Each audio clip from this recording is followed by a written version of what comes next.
یہ ادب المریدین بندہ نواز کی کتاب ہے. اللہ والوں کا خواہش ہے کہ خواجہ بندہ نواز کی زندگی 105 سال تھی. سبحان اللہ سبحان اللہ 105 سال. اور آپ 105 سال میں 105 کتابیں لکھی. سبحان اللہ محمد سبحان اللہ. یہ بے نمازیوں کو بندہ نواز کہتے ہیں. جو بے نمازی ہمارے دائرے میں داخل نہ ہو, کیا بات, وہ نمازی بنے تو ہمارے دائرے میں آئے. بندہ نواز کا خواہش ہے, بڑی مشہور ہے. آپ بھی لکھا ہے بندہ نواز کے دربار میں کہ بے نمازی ہمارے دائرے میں آئے نا. کن چرسیوں کو بے نمازی کو آپ بابا سمجھ بیٹھے. ایسے بیوقوف لوگوں کو نہ. اولیاء کرام تو وہ ہوتے ہیں کون, حدیث پاک میں آیا ہے جس کو دیکھنے سے اللہ یاد آ جائے وہ اللہ کا ولی ہوتا ہے. چرسیوں بے نمازیوں کو دیکھنے سے اللہ کا یاد آتا ہے. یہ تو ہے نا بندہ نواز فرماتے. دیکھیے جاہلوں کا اللہ ولی نہیں کرتا, ولایت نہیں دیتا اللہ. بندہ نواز فرماتے ہیں, حدیث بتاتے ہیں کہ ہر مسلمان مرد عورت پر علم کا طلب کرنا فرض ہے. علم کے ساتھ اگر عمل نہ ہو, بندہ نواز کہہ رہے ہیں علم حاصل کر لیا لیکن عمل نہیں کر رہا ہو تو بندہ نواز کہتے ہیں بانج عورت کی طرح. اس کے اولاد بانج عورت کی طرح. اور آگے فرماتے ہیں اگر کوئی عمل کر رہا ہو اور علم حاصل نہیں کرتا بغیر علم کے, نماز تو پڑھ رہا ہے نماز کا طریقہ نہیں سیکھا, روزہ تو رکھ رہا ہے روزے کے بارے میں طریقہ نہیں سیکھا, بغیر علم کی عبادت کر رہا ہے, بغیر علم کی نماز پڑھ رہا ہے, بندہ نواز فرماتا ہے وہ تو ایک بیمار کی طرح, اس کو علاج کرنا چاہیے. تو علم ایک پہلی سیڑھی ہے. آگے بندہ نواز فرماتے ہیں تصوف کا پہلی سیڑھی کا نام علم ہے. بولے وہاں پر سبحان اللہ. یہ بندہ نواز کا حال ہے, اس لیے اللہ والوں کا رس مانا جاتا. بندہ نواز کا تصوف کے پہلی سیڑھی کا نام کیا ہے؟ علم ہے. بولے کیا ہے؟ اب یہ چرسیوں کو بولو آپ جا کے, یہ گنجیوں کو بولو آپ, یہ مولا بابا کا نعرہ لگا کر کالے کپڑے پہن کر لوگوں کو لوٹنے والوں کا بتائیے جا کر کہ اللہ والے ہوتے کیسا ہے, یہ تصوف ملتا کیسا ہے, روحانیت ملتی کیسی ہے, لوگوں پر نظر کیسے ڈالا جاتا ہے. یہ گنجیوں کو جو کچھ آٹو چلانے والے جا کر کالے کپڑے پہن کر جاتے مریض بن کر آ کر ڈاکٹر بن رہے, تعجب ہوتا ہے لوگ ان کے پاس جا کر ہاتھ جوڑ کر بیٹھ جاتے. لا حول ولا قوت الا باللہ العلی العظیم. اللہ ہم تیری پناہ چاہتے ہیں ایسے مردود لوگوں سے جو بزرگوں کا نام لے کر لوگوں کو لوٹ رہے ہیں اور جو کہتے ہیں ہم پر سیلانی بابا آتے ہیں, ہم پر اما جان آتے ہیں. ایسے بدبخت لوگوں کو لعنت ہے اللہ کی. ایسے لوگوں پر اولیاء کی لعنت ہے جو بزرگوں کا نام لے کر اپنا پیٹ کی گھر چلا رہے ہیں, اپنا گھر چلا رہے ہیں. اور ایسے لوگ کے پاس جانے پر میں کہتا ہوں آپ لوگ بیوقوف ہیں. ایسے لوگ جو ان کے پاس جا کر اپنا معروضہ رکھتے ہیں اللہ والے میں نہیں ہوتے. اور بندہ نواز کہتے ہیں علم کی پہلی سیڑھی علم, جو تصوف کی روحانیت کی پہلی سیڑھی علم ہے. سبحان اللہ. بے شک یہ دیکھو آپ دن پر آپ ان کو آزما لیا, جو لوگ بابا آتے غوث پاک آتے کہہ رہے سیلاب, ان کو جا کر بولو اچھا بھائی آپ غوث پاک بولو غوث پاک ہے. پہلے تو ہوتے نہیں, آتے نہیں اللہ والے, لیکن پھر بھی ان سے بولو اچھا بتائیے نماز کے کتنے فرائض ہیں. جب غوث پاک ہے تو سو معلوم ہونا چاہیے. کیا بات ہے, جب کوئی ولی ہے تو سو معلوم ہونا چاہیے. ارے آپ بتائیے نماز کے کتنے فرض ہیں اور کتنی سنتیں ہیں. نہیں, یہ آپ کہاں جانیں گے. الٹا یہ لوگ جو ہے نا لوگوں میں درار ڈالیں, آپس میں رشتے داری توڑنے کے لیے بیٹھے. ارے تمہارے کو ساس کرا دی, اب بیچارہ داماد ساس کی عزت کرتا تھا, بھول کے رہو. ارے تمہارے کو بھائی کرا دیا, بیچارہ چھوٹا بھائی بڑے بھائی کا ادب کرتا تھا, بھول کے رہو. نہیں بھاوت تمہارا کام کر دی. اب وہ گھر میں جا کر آنم تنم, یار آپ یہ سنا سنی میں آپ نے دیکھا بھی ہوگا لڑائی جھگڑے قتل غارت کہیں تک ہو گئے ایسے چند جاہلوں کی وجہ سے جو درگاہوں کا نام لے کر بدنام کر رہے ہیں. نہ, یہ کام درگاہ میں نہیں ہوتا. درگاہوں میں لوگ فیض تو لیتے ہیں لیکن سنو جو درگاہوں میں آتا ہے اللہ کے ولی اس کے نگاہ ڈال کر اس کے اندر سے گناہوں کی عادت کو نکال دیتے ہیں اور نیکی والی عادت کو بھر دیتے ہیں. جو اللہ والے خلیفہ نمازی بنو وہ اللہ والے. پیر وہ ہوتا ہے جو اپنے مرید کو نمازی بنا, پیر وہ ہوتا ہے جو اپنے مرید کو نماز کا عادی بنا دے. یہ کن لوگوں کے پیچھے آپ بھاگ رہے ہیں؟ جو غیب کی باتیں تو اللہ جانتا ہے, اللہ کے بتانے سے نبی جانتے ہیں اور اللہ اس کے رسول کے بتانے سے اولیاء اکرام جانتے ہیں. یہ آنکھوں میں بیٹھنے والے خود کتنے بیمار ہیں, خود کے گھر میں کیا نہیں معلوم ہوتا دوسروں کو. یہ لڑائی جھگڑے کے ایسے جاہلوں کے باتیں آپ بتائیں. دیکھیے غریب بندہ نواز کہتے ہیں تصوف کی پہلی سیڑھی علم ہے, ٹھیک ہے. پھر فرماتے ہیں اس کا 20 کی سیڑھی اور آخری عطا محیط ہے. اور ان سے مراد پردہ دیتا ہے, عمل طلب میں تعلیم کی مدد کرتا ہے, وہی دعا ہے جو انتہائی کو مراد پہنچا دیتی ہے. یعنی مریض علم حاصل کر کر عمل کرتا ہے تو شریعت کے راستے آسان ہوگا, طریقہ تک پہنچتا ہے, اور جب طریقہ تک پہنچ جاتا ہے بندہ نواز کہتے ہیں, پھر اللہ تعالیٰ اس کے دل کو نور کا مجلہ بنا دیتا ہے. بیٹھا اپنے گھر میں ہوتا ہے لیکن غائب کی خبروں کو اللہ تعالیٰ اس کے دل پر روشن کر دیتا ہے. محبت سے سبحان اللہ. دور بندہ نواز کہہ رہے ہیں. خواجہ بندہ نواز کے سبراز رحمۃ اللہ علیہ کے دور میں جو دیکھیں آپ خواجہ بندہ نواز کو گیسو دراز اس لیے کہا جاتا ہے کہ آپ کے پیر و مرشد ایک بار پار کیے, بھائی فون سوئچ آف کر لیا, سلام کر لیا, بالکل آخری کا وقت توجہ کر رہے. میوزک شیطان کی اذان ہے, حدیث پاک, میوزک شیطان کی اذان ہے. تو میوزک نہیں ہونا چاہیے, مسجد اللہ کا گھر ہے, عمل کرے. اللہ کو کہنے سننے سے زیادہ کی طرف بتا. خواجہ بندہ نواز کے سبراز رحمۃ اللہ علیہ دیکھا کہ اپنے پیر و مرشد کی پالکی آ رہی ہے. سبحان اللہ, کیا بات. یہ ادب دیکھو پیر مریدی کی, یہ کہاں سے آیا, کیا ہے. دیکھیے آپ خود بندہ نواز کے سبراز رحمۃ اللہ علیہ نے دوڑتے گئے اپنے پیر و مرشد کی پالکی کو کھاندا لے جایا. تھوڑے بڑے تھے, وہ بال جو ہے نا پیر کی پالکی میں اٹک گئے. لیکن آپ نے کہا اب بال جب اٹکے تو اب کتنی تکلیف ہوتی ہے بال جب کسی چیز میں اٹک گئے. لیکن بندہ نواز نے ادب کیا. اگر میں آواز نکالوں گا تو پیر کی پالکی روکنا پڑے گا, پیر نیچے اتریں گے, یہ بے ادبی ہے. اس لیے اپنے بچوں کو نا ماں باپ کا ادب سکھاتے تو استادوں کا, عالموں کا بھی ادب سکھا. ان کو بتاؤ کہ بیٹا یہ وہ طبقہ ہے جن کو اللہ نے عزت دی ہے, جن کو اللہ نے ادب سے کرنے کا حکم دیا ہے. یہ بتاؤ اپنے یہ ادب ماں باپ کے پیٹ سے جو بچے سیکھتے ہوئے آتے ہیں نا, پھر دیکھو ان کو مقام مرتبہ کیا ملتا ہے. تو خواجہ بندہ نواز ادب اس کو آواز نہیں دیتے, کچھ دور جہاں پیر کو پہنچنا تھا پہنچ گئے. پالکی رکی, آپ نے بالوں کو نکالا, خون بہنے لگا. پیر و مرشد نے کہا کیا بات ہے, تو کہا حضور میں نے نہیں چاہا کہ آپ کو روک کر بال نکالو, یہ ادب کے خلاف تھا, میں خاموش رہا, تکلیف برداشت کرتا رہا. تو خواجہ بندہ نواز کے سبراز رحمۃ اللہ علیہ کے پیر و مرشد کہتے ہیں جاؤ میں دعا دیتا ہوں, آج تو نے ہماری پالکی کو ہاتھ لگایا ہے, ایک وقت آئے گا بندہ نواز تیری پالکی کو بادشاہ ہاتھ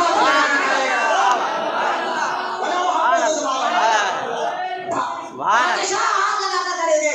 آج تاریخ گواہ ہے جب بندہ نواز کا جنازہ اٹھ رہا تھا, جنازے کے بعد میں کئی بار فیروز شاہ بہمنی نے ایک بار نہیں کئی بار بندہ نواز کی پالکی کو ہاتھ لگایا.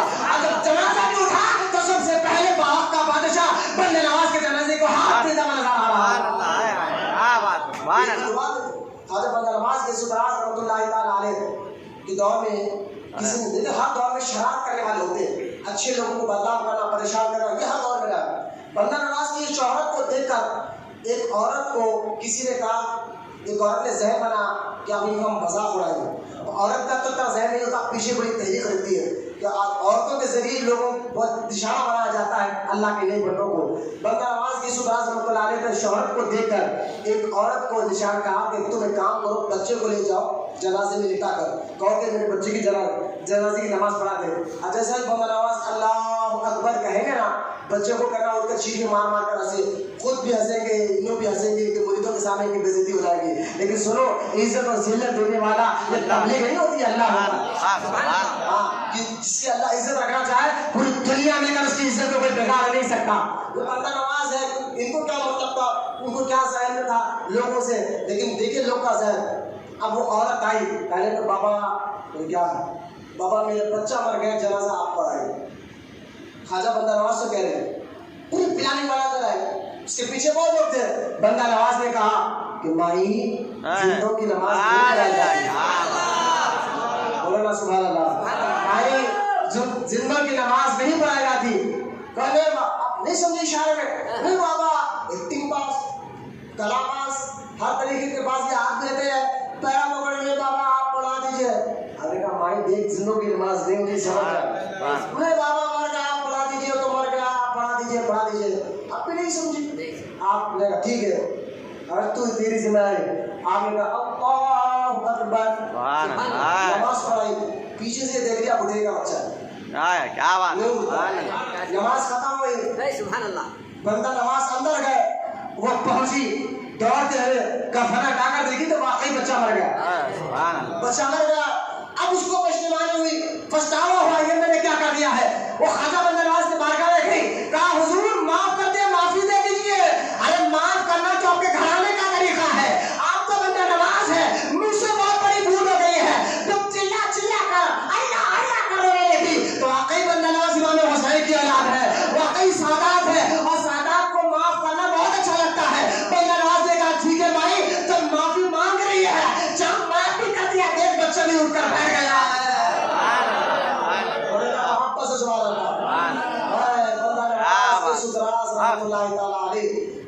جب بھی تھا اب بھی ہے. آپ بندہ نواز کہتے ہیں جب تک شریعت کی ایک سیڑھی پر قدم نہیں رکھے کوئی اللہ کی معرفت پا نہیں سکتا.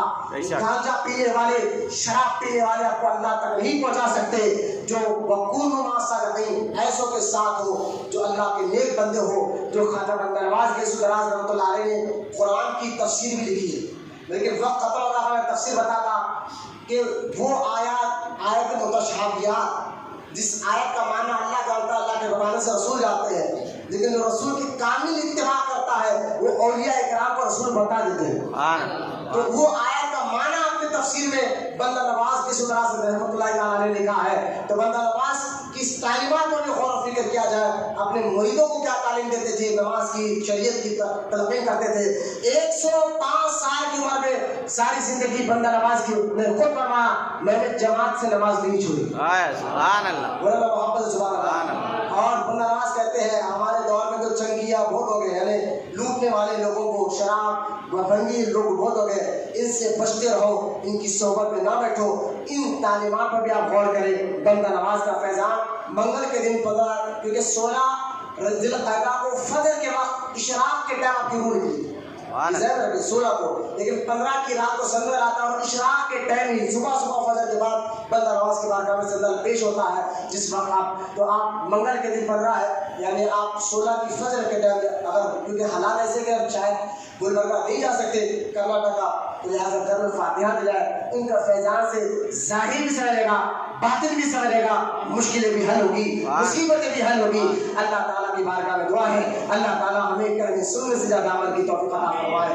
اللہ تعالیٰ ان اولیاء کرام کی محبت کے ساتھ ساتھ یا اللہ ہمیں ان کی تعلیمات پر بھی عمل کرنے کی توفیق عطا فرمائے. خواجہ بندہ نواز گیسو دراز رحمۃ اللہ علیہ کے فیضان سے ہمیں مالا مال فرما اور ہمارے ظاہر باطن جسم روح دل کو اے اللہ بندہ نواز کے صدقے میں پاک اور ستھرا بنا دے والا. اور خواجہ بندہ نواز کا مبارک اس قریب آنے والا وہ ان کی مزار پر جو تیری رحمتوں برکتوں کی جو بارش ہو رہی ہے ان میں سے ایک قطرہ والا ہم گنہگاروں پر بھی ڈال دے اور ان کے صدقے میں والا اس وبا کو ختم فرما دے اس کرونا وائرس کو ختم فرما دے. جو لوگ بیمار ہیں والا اس وائرس میں بیماری میں ان کو بھی صحت عطا فرما دے ان کو بھی شفا عطا فرما دے. مولا گنہگار ہے خطاکار ہے بیکار ہے گندے ہیں لیکن مولا تیرے محبوب کا کلمہ پڑھنے والے ہیں تیرے محبوب بندوں سے محبت کرنے والے ہیں. ہمارے گناہوں ہمارے خطاؤں کو مت دے بلکہ بندہ نواز کے سدراز رحمۃ اللہ علیہ کے صدقے میں مولا ہمارے خطاؤں کو معاف فرما دے ہمارے گناہوں کو معاف فرما دے اور اس وبا کو ختم فرما دے اس بیماری کو ختم فرما دے اس سے سارے لوگوں کو صحت اور شفا عطا فرما دے. ہم سب کی دعاؤں کو مولا حضور اکرم صلی اللہ تعالی علیہ وسلم کے صدقے میں قبول فرما. بالخصوص مولا فرانہ خاتون بیمار کو بھی صحت عطا فرما. عبد الجلیل صاحب کی بھی مغفرت فرما. ہم سب کی دعا جو لوگوں نے مجھ سے دعا کی مولا سب کی دعاؤں کو بندہ نواز کے صدقے میں قبول فرما. وما علینا الا البلاغ والحمد للہ رب العالمین.